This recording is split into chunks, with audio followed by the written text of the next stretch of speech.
I've been an archaeologist for a long time, I've never found anything like this before, and I didn't go to Loftus expecting to find Anglo-Saxon finds like this.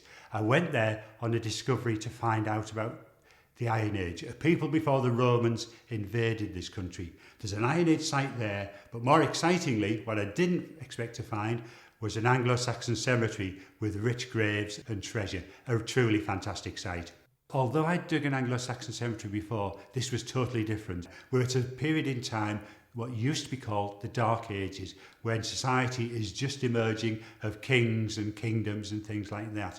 And Street House is important because it's one of the few sites in the country where we can see the Anglo-Saxon royal family with high status goods and burial in very different manner from what is usually happening. We're bearing in mind these items are over 1400 years old, when weapons would have been really high status, important pieces. So they're now here at the museum at Kirkleatham, just outside Redcar, where people can see these spectacular pieces of jewellery, gold, pendants, and, more excitingly, the replica of an Anglo-Saxon bed on which a princess lay. You've got the introduction, it's telling you about Anglo-Saxon life, and people can sort of learn something about how people lived in those days, can try on costumes, have a go at Saxon games and understand what life would have been like in those days. Then they can come through into this room and can see the actual spectacular objects from the dig. These things that are 1400 years old. See the sword, see the gold pendants, things like that.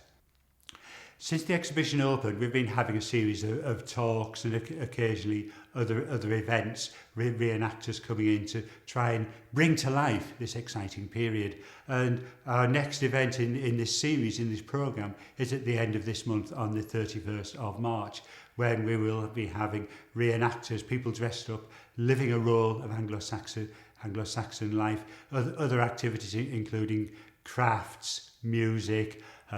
Some people will be showing war games. I'll be giving some talks about the detail of the dig, and then there's going to be a fashion show that is one of the products of this project, because all of this jewellery reflects how people dressed all those years ago.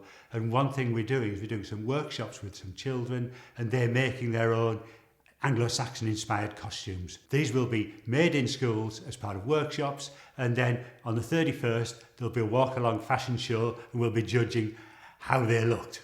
Spectacular.